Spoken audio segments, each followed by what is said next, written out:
Hello viewers, இன்றைக்கி பார்க்க போகிறது ஒரு மார்னிங் பிரேக்ஃபாஸ்ட் ரெசிபி தான். பனங்கிழங்கு சப்பாத்தியும் ராஜ்மா கிரேவியும் ரொம்ப ஹெல்த்தியான பிரேக்ஃபாஸ்ட். இதுக்கு வந்து நான் ராஜ்மா பீன்ஸ் வந்து ஓவர் நைட் நான் சோக் பண்ணி வச்சுருக்கேன். ஸோ இதை வந்து நம்ம ஒரு 7 to 8 விசில்ஸ் குக்கரில் வச்சு எடுத்துக்கலாம்.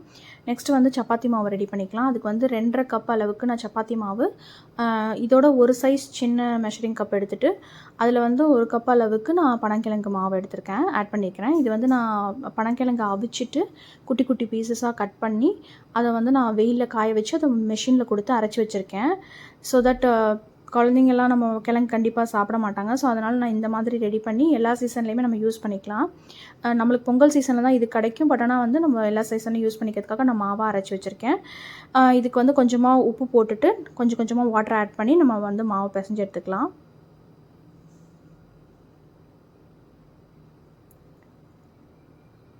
ஒரு 1/2 அன் ஹவர் கிட்டே வந்து நம்ம இதை நல்லா பிசைஞ்சிட்டு ஊற வச்சுக்கலாம்.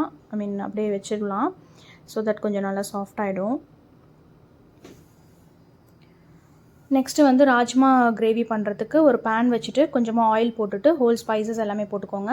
அப்புறம் 2 ஆனியன் போட்டுக்கோங்க. அதை நல்லா வதக்கிக்கோங்க. அதுக்கப்புறம் 2 தக்காளி வந்து நான் அரைச்சி எடுத்துக்க போகிறேன். ஸோ இது நல்லா வதங்கினோன்னா அந்த அரைச்ச பேஸ்ட்டையும் தக்காளி பேஸ்ட்டையும் நம்ம இதில் ஆட் பண்ணிக்கலாம். இது நல்லா ஓரளவுக்கு நம்ம வதக்கிக்கலாம்.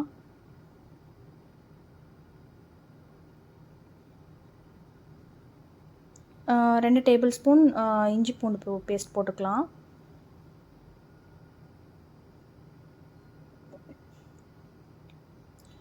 ஸோ இதை நல்லா வதக்கிட்டு மசாலாஸ்லாம் போட்டுக்கலாம். 2 டேபிள் ஸ்பூன் மிளகாத்தூள், 2 டேபிள் ஸ்பூன் மல்லித்தூள், கொஞ்சமாக மஞ்சத்தூள், இது எல்லாமே போட்டுட்டு நல்லா வந்து வதக்கிக்கோங்க.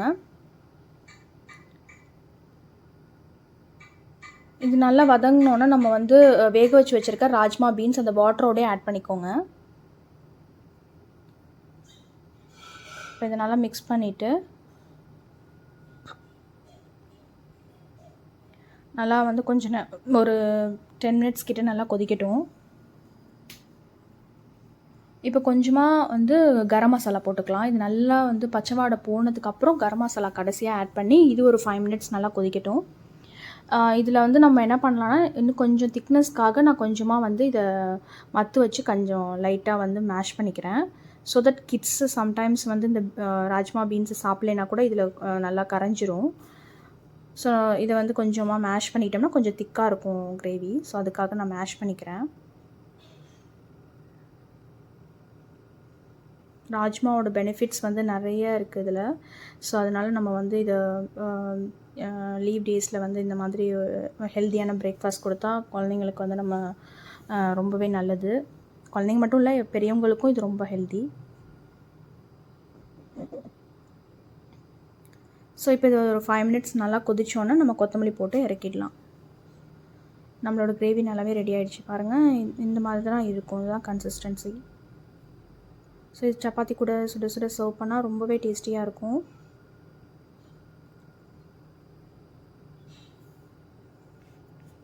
இப்போ இதில் கொத்தமல்லி போட்டு நம்ம இறக்கிடலாம். நான் கொஞ்சமாக வந்து பட்டர் ஆட் பண்ணிக்கிறேன் கடைசியாக, கொஞ்சம் டேஸ்ட் என்ஹான்ஸ் பண்ணி கொடுக்கும். ஸோ அதனால் நான் வந்து பட்டர் போட்டிருக்கேன். இது ஆப்ஷனல் தான், வேணும்னு போட்டுக்கலாம், இல்லைன்னா கூட நம்ம நல்லா தான் இருக்கும். ட்ரை பண்ணி பார்த்துட்டு எப்படி இருக்குன்னு சொல்லுங்கள். சப்பாத்தி அண்ட் ராஜ்மா கிரேவி இன்றைக்கி எங்களோட சண்டே ஸ்பெஷல் பிரேக்ஃபாஸ்ட் வந்து இதுதான் நாங்கள் ட்ரை பண்ணோம். இந்த ரெசிபியை ட்ரை பண்ணி பார்த்துட்டு எப்படி இருந்துச்சுன்னு சொல்லுங்கள். Thank you all.